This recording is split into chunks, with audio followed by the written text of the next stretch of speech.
just around the corner. Any cozy little... Two American music icons, Dean Martin and Frank Sinatra, shared a deep bond over Rat Pack, choice, cigars, songs, and loyalty. However, rumor hints of a deep feud between the duo. Is this true? Decades later, Dean Martin's son has decided to clear the air, stirring controversy among fans and friends. What has he revealed? What existed between Frank and Dean beyond songs? Let's find out. The end of a brotherhood. Dean Martin was a family man. However, he faced some challenges, beginning with the death of his son, Dino. Undeterred, Dean Martin focused on his other children, and life was relatively fair at the time. He now valued the people in his life and held on tightly to them, enjoying every moment together like it was their last. But soon a health challenge surfaced. While he had gobbled down apple drinks instead of alcohol during performances, the cigarette smoking scheme was real. He was a smoker with a reported track record of at least 4 packs daily. In September of 1993, he was diagnosed with lung cancer by doctors at Cedars-Sinai. Slowly but steadily, his body and health began to fail him.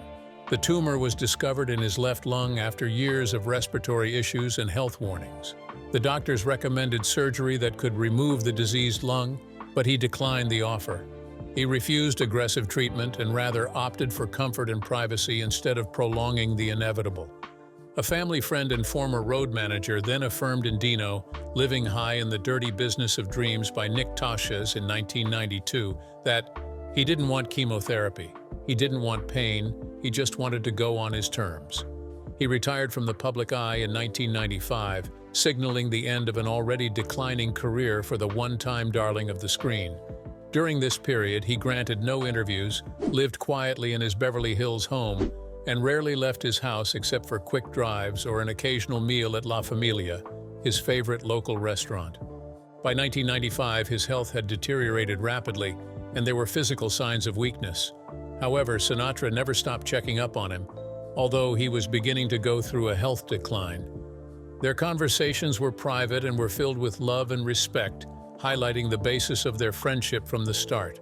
Sadly, on the 25th of December 1995, a day supposed to be celebrated as Christmas Day for Christians all over the world, he passed away in his home on Loring Road, Beverly Hills, of acute respiratory failure as a result of lung cancer complications. He was 78 years old at the time. There was a strange coincidence in his death. He had passed on exactly 29 years after his mother had gone to the fantastic world beyond.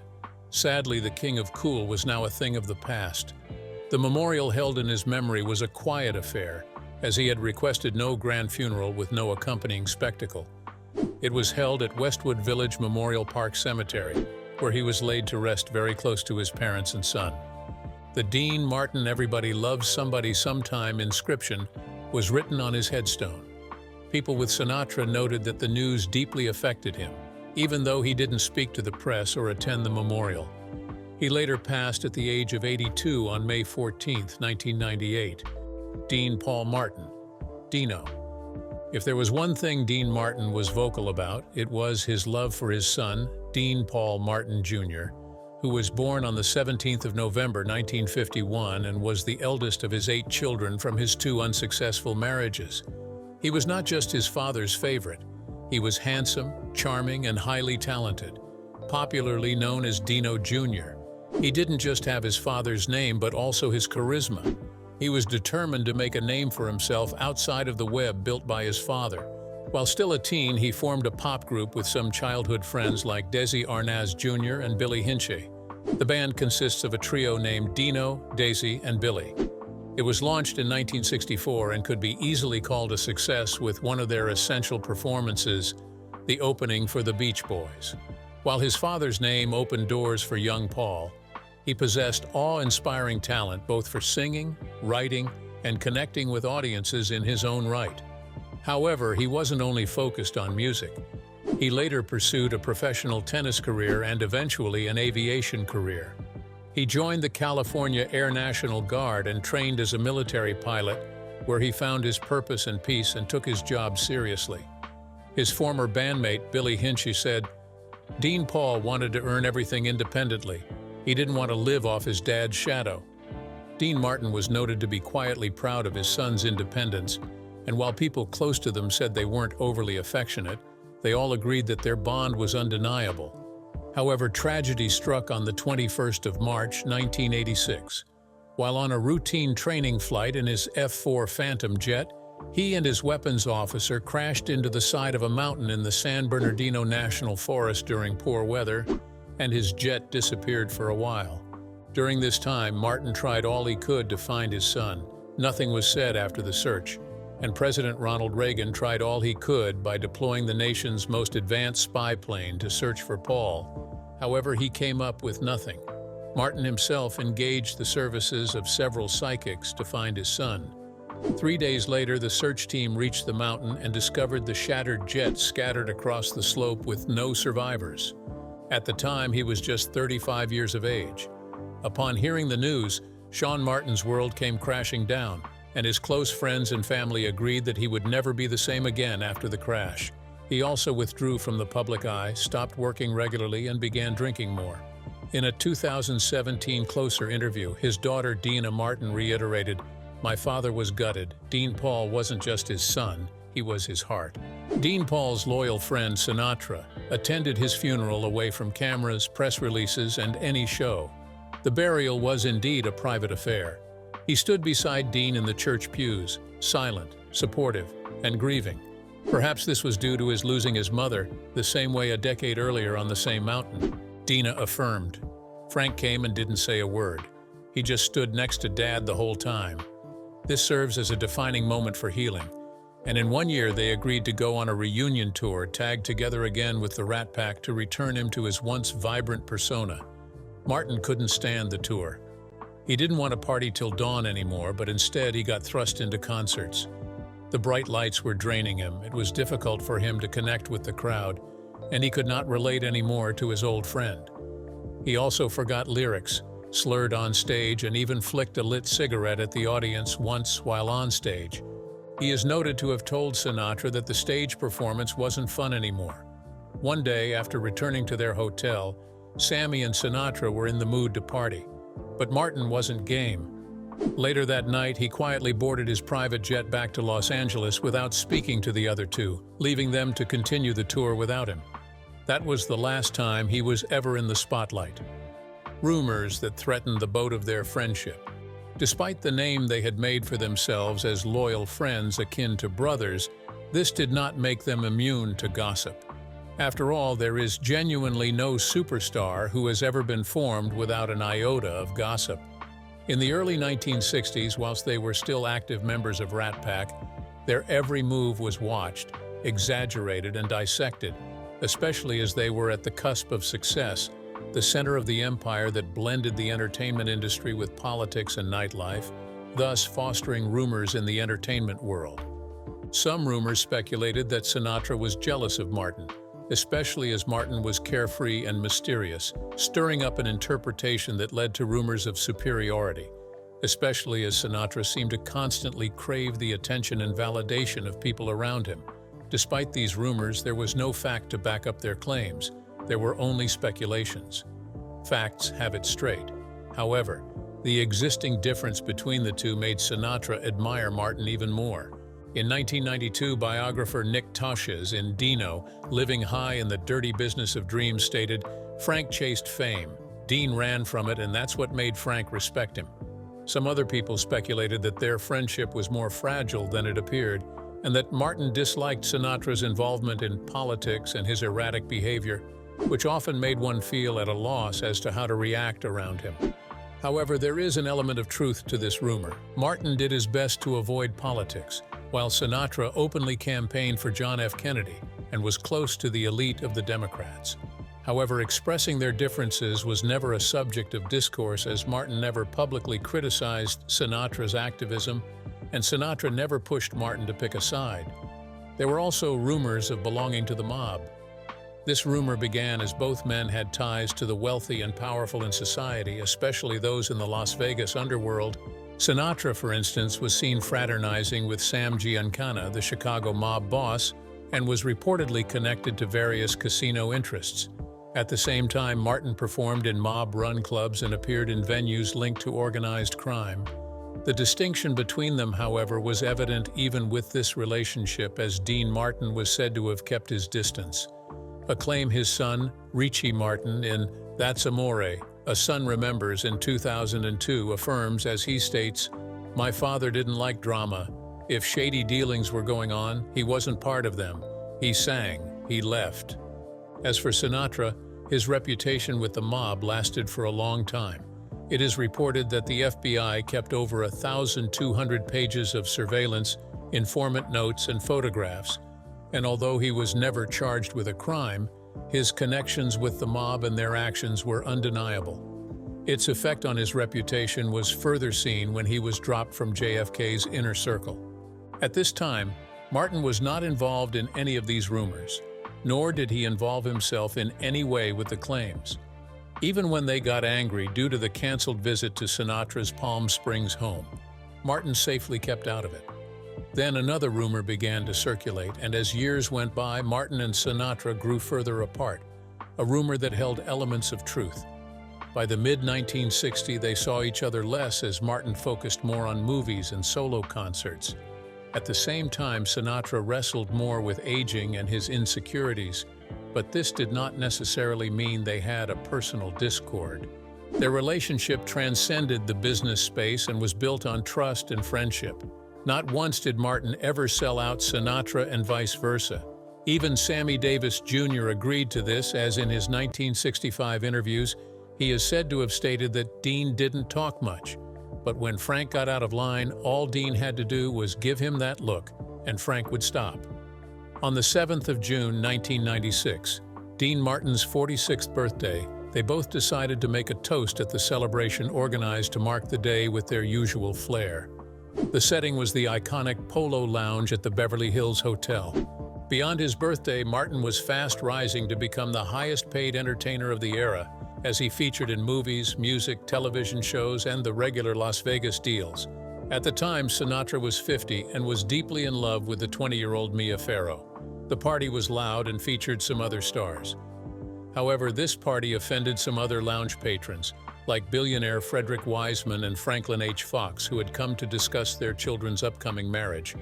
They tried ignoring the noise from the Rat Pack, but after a while turned to Sinatra and requested that they tone down on the noise a little, to which Sinatra sharply retorted, "You're out of line." This short encounter gave rise to a brawl, and blows flew around, giving Sinatra a black eye, after which he fell onto a cocktail table.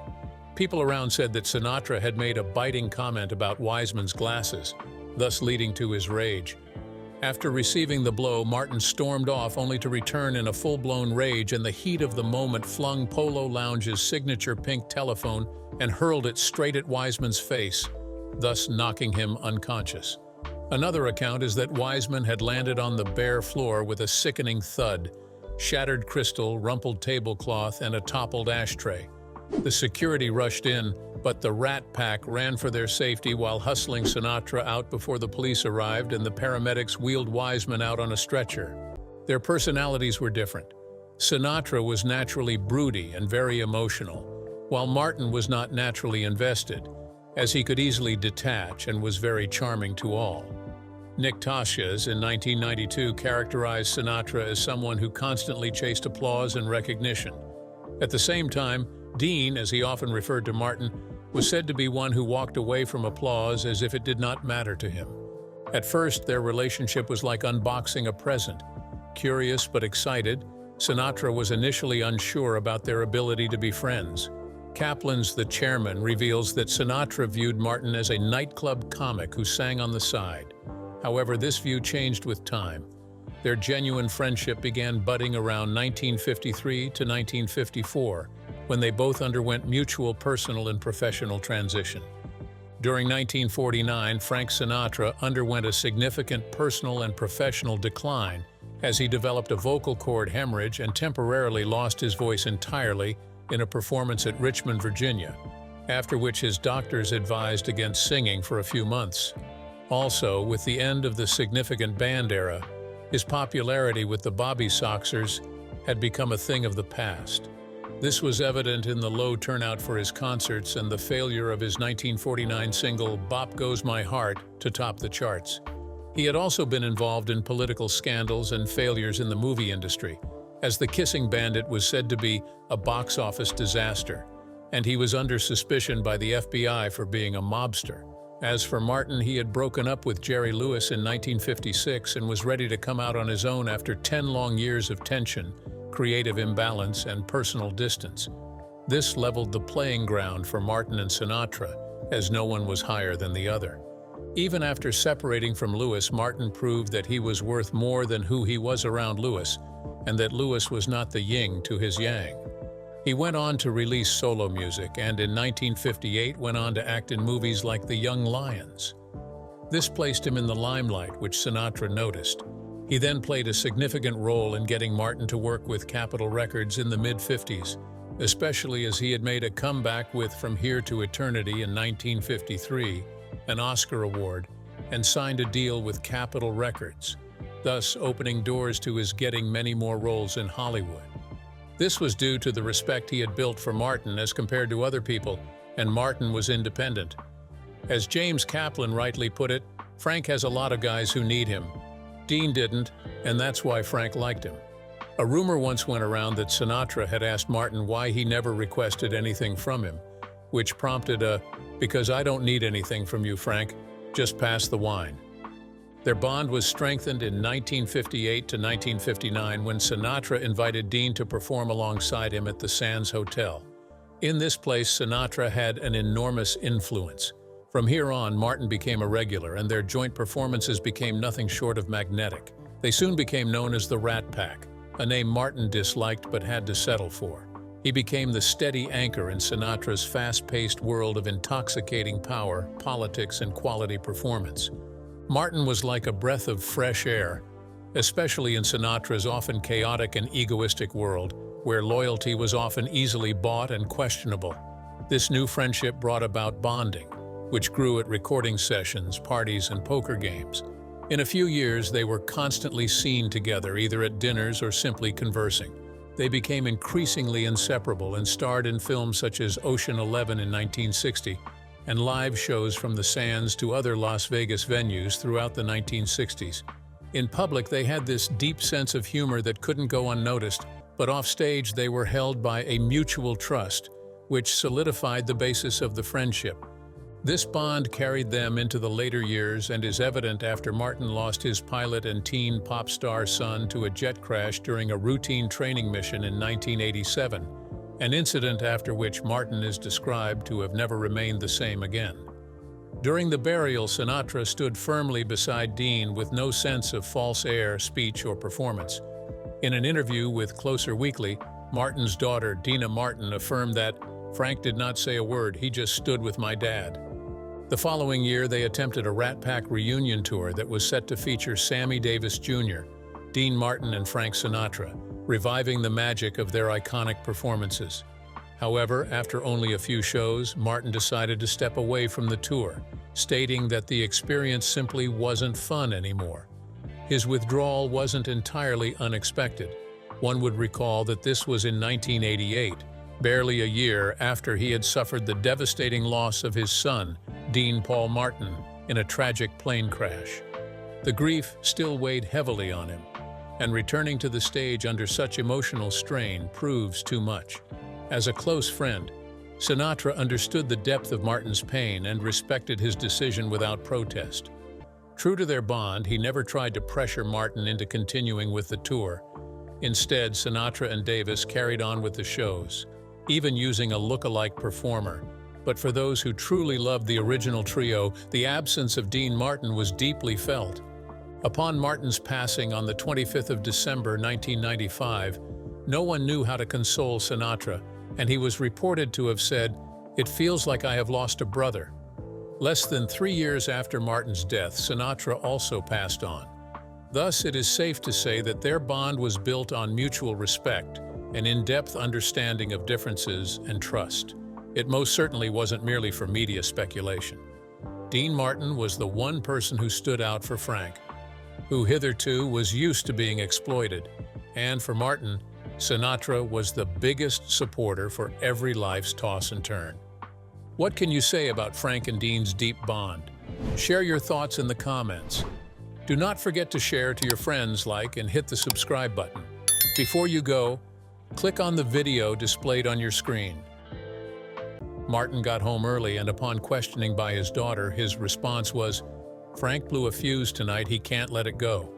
When asked if anyone got hurt, he repeated, "I don't know." Wiseman didn't wake up for days and was transferred to Mount Sinai Hospital, where he was diagnosed with a fractured skull. This incident went a long way in tarnishing the image of Frank Sinatra, who was affiliated with John F. Kennedy at the time. What had saved him at the time, though, was that upon questioning members of the hotel staff, no one could give an accurate account of what had happened. The bond towards Rat Pack. Rat Pack was never intended to be their name. They preferred to be called the Summit or the Clan. However, the Rat Pack originated gradually from Humphrey Bogart and Lauren Bacall's 1950 social circles. By the early 1960s, the new group included Sinatra, Martin, and Sammy Davis Jr. And together, they redefined what was meant by the Rat Pack. They gained ground in Las Vegas at the Sands Hotel, where they could call their own and were allowed to breathe. It was like their mini-kingdom and served as their stage and playing ground. From 1959, Sinatra started performing at the Sands Cops Room, where he invited Martin to perform alongside himself, a performance that was nothing short of magic as it held their audience spellbound. With the Rat Pack, they were beyond team members or collaborators in music. They were friends. It is safe to say that each treated the other respectfully so much that no one felt wronged. The team consisted of unique members such as Sinatra, who brought his perfectionist presupposition to play and had powerful friends, political ambition, and a horrible temper, while Martin was his direct opposite.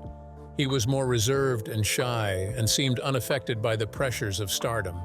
As for Sammy, he was unique for his charisma and raw showmanship, while Joey Bishop grounded the act with comedic timing, and Peter Lawford served as the link to Washington and was John F. Kennedy's brother-in-law. When they starred in Ocean's 11, they shot their movie scenes in the morning and performed at night while having a little drink on the side. There was never a routine to their music. To them, music was sacred and flowed naturally. So it's no surprise that Frank would usually start a song, Martin would interrupt with a joke, while Sammy would go out into a dance routine in the middle of a punchline. Their audience at this point consisted of politicians, mobsters, and tourists who were certain that what they were watching was something different than anything they had ever watched. However, a closer look at the Rat Pack would have anyone in the 1950s understand that they were a different breed. They cracked political jokes while drinking, smoking, and wearing tuxedos, something that had never been done before, a strategy to get to their intended audience. On stage, they were the band that relentlessly made fun of one another, while off-stage, they were fiercely protective of one another. Martin, however, sipped apple juice rather than alcohol and kept the show running without losing himself during the show, a quality Sinatra admired. Their show kept changing American culture a step at a time. In terms of politics, Sinatra was invested in the Kennedy campaign. By the 1960s, they, as a group, had become political influencers and hosted private fundraisers, performed for Democratic elites, and helped boost JFK's public image. Despite all of these, everything wasn't smooth sailing because of Martin and Sinatra's character differences. Rather than opting for politics, he preferred to play golf, make a film, and go home. His daughter Deanna affirmed, "My father didn't like the circus, he liked peace." 1965 saw the gradual waning of the group's shine as the world began to evolve and the rock and roll genre began making waves. The Vietnam War further shadowed the Rat Pack's political rebellion, and team members began to fall out with each other. For instance, Peter Lawford fell out with Sinatra after JFK distanced himself from mob figures. Joey Bishop went on to host his TV show, and Martin slowly started pulling back. They, however, tried again in 1988 with a Rat Pack reunion tour. Peter was not a part of the team, and Dean quietly left after claiming it was no longer as fun as it used to be, leaving two others, older, wearier, but still iconic, Sinatra and Sammy, to take the world by storm. However, they could not be stopped when they operated as the Rat Pack. It was safe to say they were legends whose milestone achievements during their era could not be easily replicated. They blurred the lines between film, politics, nightlife, and genuine friendship. Their choice of a tuxedo for dressing was a rebellion because it signified the upper echelon of society.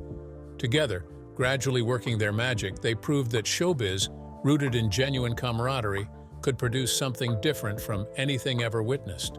They were a brotherhood of four dressed in black tie, cracking jokes, who were gradually rewriting the rules of entertainment alongside the cool, level-headed brother and the captain, Martin and Sinatra, who basked in the limelight and walked away from it.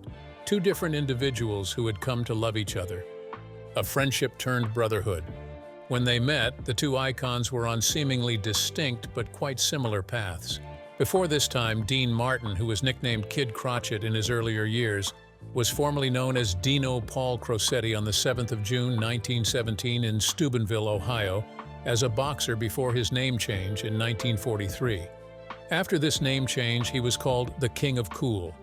Both met in the late 1940s. Frank Sinatra was considered one of the greatest vocalists of his time, while Dean Martin was beginning to succeed as a comedian with Jerry Lewis. At the time, Frank Sinatra had signed with Columbia Records and had appeared in such movies as Anchors Aweigh in 1945. At the same time, Martin's comedy had just broken out in nightclubs and on the radio.